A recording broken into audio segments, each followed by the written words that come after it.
नमस्कार, मैं हुकम चंद, आप देख रहे हो प्रबुद्ध भारत न्यूज।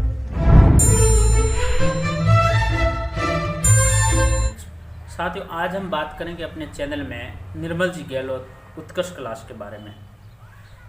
साथियों, राजस्थान का नंबर 1 उत्कर्ष क्लास जोधपुर जालोरी गेट पर स्थित है, जिनके निर्देशक निर्मल जी गहलोत सर हैं। आपको बता दें, हाल ही में राजस्थान टॉप किया प्रकाश फुलवारिया को उसका हौसला बढ़ाने के लिए निर्मल जी सर ने 1 लाख रुपए का पारितोषिक किया गया और लाइव आकर के भव्य स्वागत प्रकाश फुलवारिया का किया है। साथियों, आज हम अपने चैनल के अंदर निर्मल जी सर का वो लाइव दिखाएंगे। इस लाइव को आप पूरा जरूर देखें। साथियों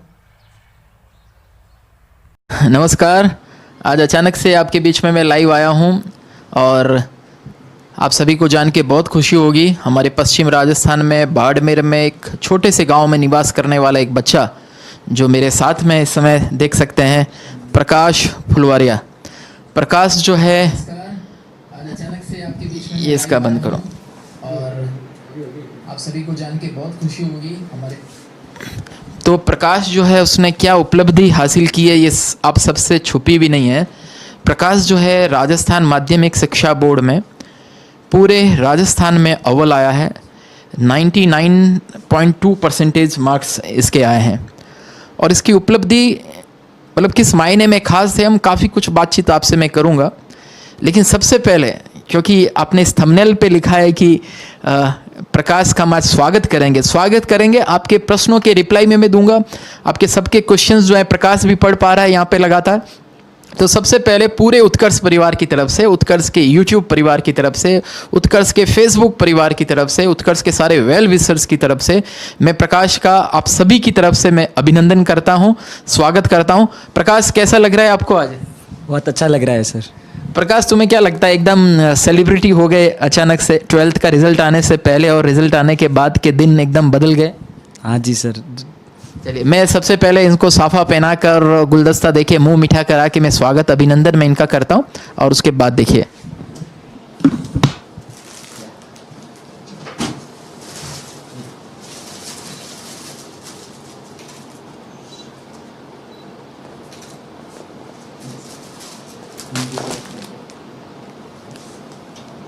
चेक बन गया ब्लॉग।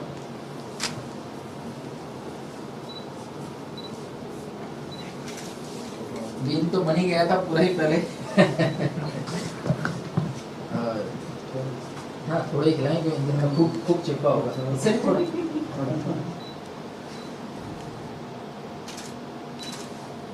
चलिए, बहुत बढ़िया है, थैंक यू।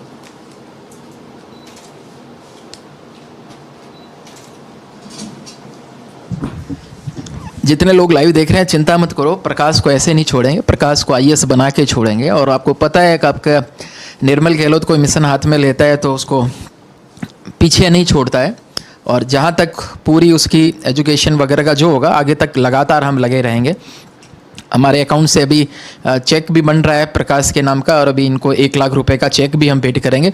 तब तक हम बातचीत करते हैं। आप सभी लोगों ने एक बार जोरदार नारा भी लगा दिया है जय भीम का, और बिल्कुल डॉक्टर भीमराव अंबेडकर जी का वह कथन जो है वो आज भी मैंने इनकी पोस्ट पे भी मैंने डाला था और बहुत मुझे याद आ रहा है कि शिक्षा वह शेरनी का दूध है कि उसको जो पिएगा वह दहाड़ेगा। और प्रकाश ने शिक्षा रूपी उस शेरनी का दूध जो है बड़ी शिद्दत के साथ पिया है और अभी देखिए इसकी दहाड़ बड़ी दूर दूर तक गुंज रही है। तो मैं चेक भी प्रकाश को मैं चेक अर्पित करता हूँ। प्रकाश के साथ में उनके परिचित भी आए हैं, उनके भाई भी आए हैं। आप सब लोग आइए प्लीज़ मेरे साथ में। क्या आपका शुभ नाम? उमाशंकर फुलवारिया, जटिया समाज अध्यक्ष बाड़मेर। किशन लाल भडारिया, पार्षद और महामंत्री बाड़मेर। शरण कुमार, मैं प्रकाश का बड़ा भाई हूँ। तो ये पूरे प्रकाश के मेरे साथ में हैं। आप सभी कैमरे में इनको सबको देख रहे होंगे। सर प्रकाश, तो ये प्रकाश को हम 1 लाख रुपए का चेक जो है वो साइन करके हमने दिया है और ये 1 लाख रुपए निश्चित रूप से प्रकाश की आगे की शिक्षा के लिए और काम आएगा। और ये प्रकाश जैसे कई सारे बच्चों के लिए मोटिवेशन का ये चीज़ काम करेगी कि जीवन में अगर आप सफलता हासिल करते हैं, संघर्ष से अगर सफलता हासिल करते हैं तो उसका फल देरी से मिलेगा लेकिन एक दिन मिलेगा जरूर। प्रकाश प्लीज़। थैंक यू, बैठिए, आराम से बैठिए। कुर्सी खींच लो पास में। तो बिल्कुल, अभी आप जितने लोग लाइव देख रहे हैं फेसबुक और यूट्यूब पे, आपका कोई अगर क्वेश्चन है तो वो भी मुझे बताते रहना, और उससे भी मैं आगे भी बातचीत में जारी रखूँगा। अलग तरह का ये कार्यक्रम है। प्रकाश जो है उसने पूरे बाड़मेर में प्रकाश फैला दिया है, पूरे बाड़मेर का नाम रोशन किया है।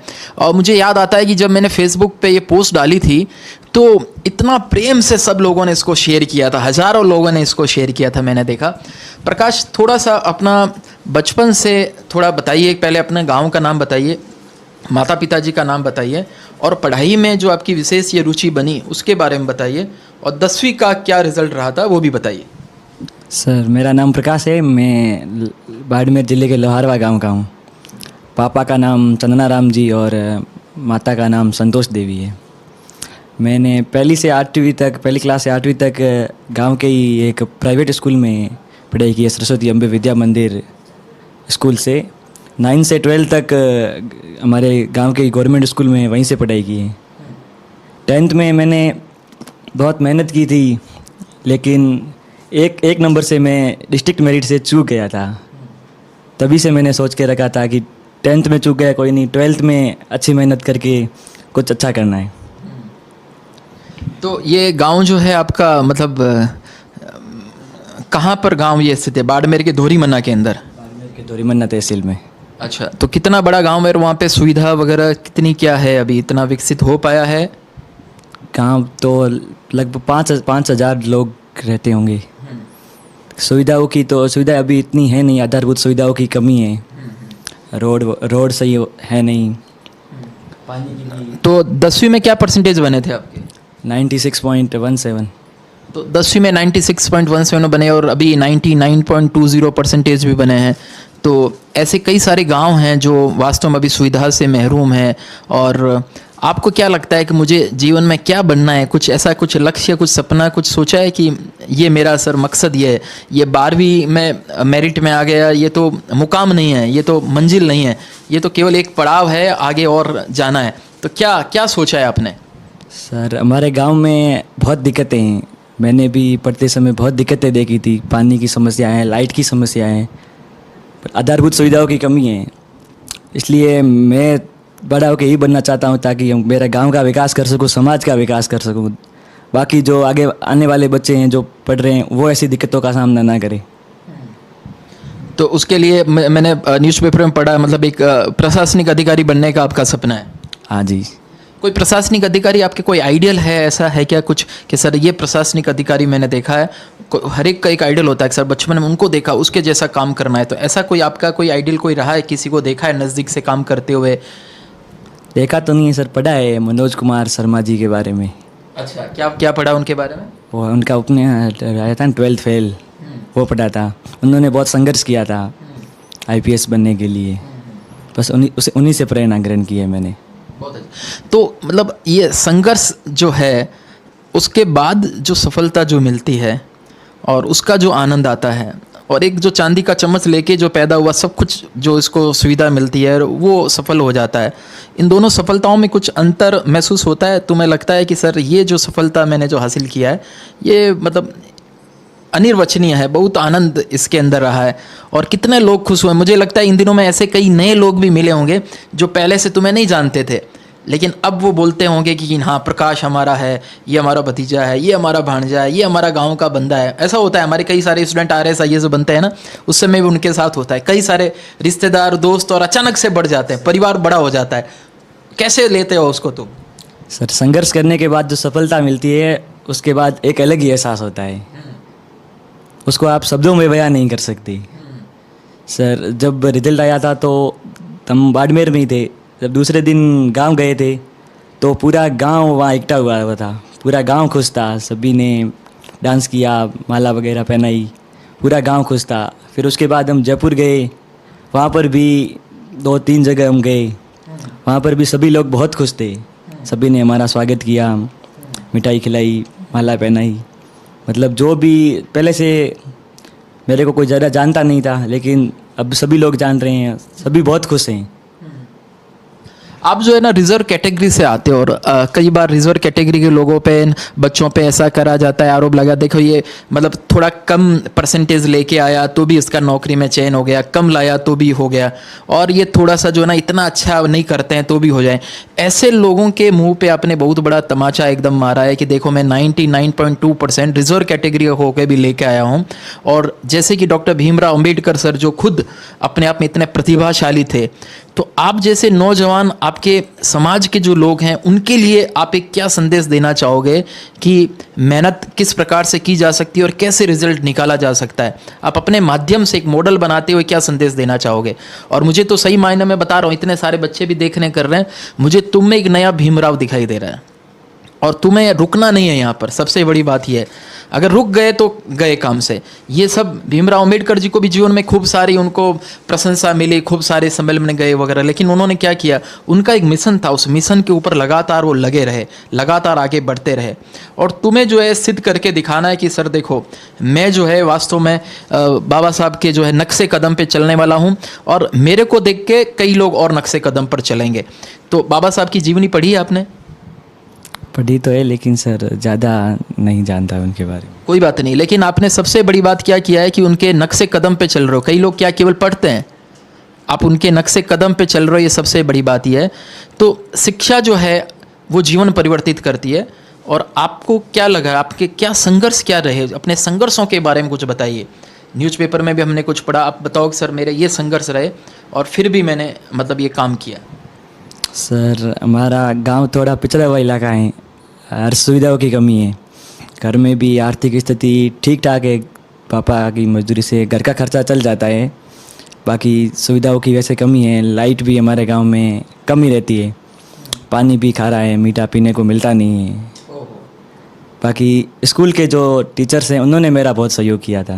हमारे जो प्रिंसिपल सर हैं मनोज जी गुप्ता, उन्होंने हमको खूब मोटिवेट किया। वो प्रिंसिपल के पोस्ट पर होते हुए भी हमारे क्लासेस लेते थे। एग्ज़ाम में मतलब सब्जेक्ट्स में जो भी किसी भी सब्जेक्ट में प्रॉब्लम आती थी, हर चीज़ का वो सॉल्यूशन निकालते थे। उन्होंने एक ऐसा एटमॉस्फेयर बनाया था कि जिससे हम इस गोल तक पहुंच सकें। पढ़ाई का माहौल अच्छा था, उन्होंने सारे स्टाफ, स्कूल स्टाफ सभी ने खूब मेहनत की थी। मतलब आप ये कहेंगे कि देखो सरकारी स्कूल में भी इतने अच्छे प्रिंसिपल होते हैं, इतने अच्छे टीचर्स होते हैं, तो जो प्राइवेट की तरफ जो अंधाधुंध दौड़ जो लगती है और उसमें फीसें भी बड़ी मोटी मोटी होती है, लेकिन सरकारी स्कूल में, क्योंकि मुझे पता है हमारे इतने सारे जो टीचर्स जो इतनी मेहनत करके रीट और फर्स्ट ग्रेड का कितना टफ एग्जाम होता है, उसके बाद वो सरकारी स्कूल में जाते हैं। इन्होंने जो नाम लिया है मनोज गुप्ता जी का प्रिंसिपल का, जितने भी सरकारी स्कूल के अध्यापक हैं, प्रिंसिपल्स हैं, उन सबको मैं कहना चाहूँगा कि आपके हर एक के स्कूल में प्रकाश फुलवारिया हो सकता है। हर एक की स्कूल में प्रकाश फुलवारिया हो सकता है अगर उस स्कूल में मनोज गुप्ता कोई बन जाए तो। क्या कहना चाहेंगे आप? सही बात है, क्योंकि आपने देखा होगा ये मेहनत करके, अभी आपको ऐसा थोड़ी लग रहा है कोई कि मंगल ग्रह का कोई प्राणी है मेरे सामने खड़ा है, यही 99% बना सकता है। अगर कोई मेहनत करे, सही दिशा में मेहनत करे, सही मार्गदर्शन में मेहनत करे, तो कोई भी इस लक्ष्य को अचीव कर सकता है कि नहीं कर सकता है? अब ये बताओ आप। आराम से हर कोई इस मुकाम तक पहुंच सकता है अगर वो नियमित अध्ययन करता रहे, मन लगाकर मेहनत करे। और टीचर्स तो उनका सहयोग करते ही हैं, बस अपने खुद पर आत्मविश्वास रखे और मेहनत करे, हर कोई इस मुकाम तक पहुंच सकता है। 12वीं के कई सारे बच्चे जो है अभी तुम्हें देख रहे होंगे, और सबसे बड़ी बात बता रहा हूँ कि प्रकाश की सफलता जो है अलग किस मायने में है। इस मायने में अलग है कि तुम साइंस से नहीं हो, तुम्हारे कोई शतरंग वगैरह तो नहीं गए होंगे, जाते हैं क्या कोई प्रैक्टिकल के मार्क्स वगैरह? तो प्रैक्टिकल्स तो होता है नहीं, प्रैक्टिकल्स तो होते ही नहीं है हमारे, प्रैक्टिकल्स होते ही नहीं, तो मतलब सारे रिटर्न का जो हुआ है उसी के ऊपर है। 100 में से 20 जाते हैं जो द्वार्षिक है उनके वगैरह, लेकिन 80 का रिटर्न ही होता है। 80 का रिटर्न होता है। तो पिछले वर्ष भर की तुम्हारी क्या दिनचर्या रही? मतलब कितना पढ़ाई करते थे, पढ़ाई के साथ में और क्या करते थे, और क्या खेल थे, ये इसके बारे में बताओ। सुबह तो स्कूल जाते थे, जब टीचर्स पढ़ाते थे उस टाइम ध्यान देते थे। बाद में घर आकर थोड़ा खेलते थे क्रिकेट, फिर थोड़ी टाइम दोस्तों के साथ बैठते थे, फिर शाम को रात को पढ़ाई करते थे 2-3 घंटे तक, फिर सुबह जल्दी उठ जाते थे 2-3 घंटे तक। कितने बजे उठते थे सुबह? सुबह 5 बजे तक उठ जाता था। 5 बजे रोजाना उठ जाते थे, ठीक है। दिन में कितने घंटे सेल्फ स्टडी होती थी? 5 घंटे तक। 5 घंटे सेल्फ स्टडी और फिर 5-6 घंटे स्कूल में जाना, दोनों क्रम? हाँ जी। बहुत बढ़िया है। प्रकाश से कुछ प्रश्न कुछ पूछना चाहते हैं तो आप ज़रूर बताइए। बहुत ब्रिलियंट लड़का है और बिल्कुल आप लोगों ने बहुत अच्छा सबने कमेंट किया है। फटाफट से कुछ प्रश्न कुछ पूछना चाहें प्रकाश से तो ज़रूर प्रश्न पूछिए। और प्रकाश ने वास्तव में मेरे सहित सबका दिल जीत लिया है। हमारे दैनिक भास्कर जोधपुर के संपादक महोदय अरविंद चोटिया जी, उनकी मैंने पोस्ट देखी थी सुबह सुबह प्रकाश, और उनकी पोस्ट में मैंने न्यूज़पेपर भी नहीं पढ़ा था। उनकी पोस्ट देख के मुझे पता चला कि बाड़मेर के एक धोरीमना से एक छोटे से गांव का एक बच्चे ने इतनी बड़ी उपलब्धि हासिल किया है। और उनकी पोस्ट पढ़ने के तुरंत बाद में फिर मैंने पोस्ट जो है वो तुम्हारे मार्कशीट और स्क्रीनशॉट के साथ में फिर मैंने शेयर किया और मैंने कहा भाई इतना प्रतिभाशाली बालक है और इसको 1 लाख रुपये उत्कर्ष की तरफ से उसको प्रोत्साहन राशि के रूप में उसको मिलना चाहिए। और मैंने हाथों हाथ वो पोस्ट डाली। आपको कब मैं पता चला, उसकी खबर पता चली आपको? उसकी रिजल्ट आई उस दूसरे दिन मेरे भैया ने बताया था मेरे को। मैंने तो देखा नहीं क्योंकि कॉल्स आ रहे थे ज़्यादा, इसलिए व्हाट्सएप खोलने का न्यूज़पेपर पढ़ने का टाइम ही नहीं मिला था 2 दिन तक। तो भैया ने बताया था। अब आगे की क्या रणनीति है? ये बंदोले कितने दिन खाने हैं और उसके बाद में पढ़ाई कब? बंदोला खाने का मतलब समझ रहे हो? जो नया दूल्हा होता है ना, नया दूल्हा होता है वो सब जगह जाता है, सब जगह बंदोले वंदोले खाता है। हमारे RS और IS बच्चे भी उनको हम बोलते हैं। चूँकि अभी आपके पास में काफ़ी कुछ चीज़ें बाकी है, खूब आगे बढ़ना है, तो क्या लगता है अब क्या प्लानिंग है, कब से क्या करना है, फर्स्ट ईयर में क्या करने वाले हो, आगे की कुछ योजना बनाई है क्या? सर अभी तो ड्यू के लिए वैसे पहले फॉर्म अप्लाई करना है, 31 तारीख लास्ट है, तो उसके लिए फिर जाएंगे वहाँ पर, साथ में कोचिंग भी ले लेंगे, UPSC की तैयारी करेंगे साथ में। फिर 3 साल में ग्रेजुएशन हो जाएगी। उसके 2 साल तक तो मैं फिर होऊंगा नहीं, 21 साल होगा नहीं मेरी। उसके बाद IAS UPSC की तैयारी। मतलब दिल्ली यूनिवर्सिटी के अंदर इनका जाने का मन है और दिल्ली यूनिवर्सिटी से ग्रेजुएशन करोगे, बहुत बढ़िया है। वहाँ पे एकदम अच्छा सा माहौल भी है। और ग्रेजुएशन के दौरान जो है हमारा IAS का प्री का और मेंस का बहुत बढ़िया सा ऑनलाइन कोर्स और दिल्ली के और पटना के विख्यात विशेषज्ञों द्वारा उपलब्ध है।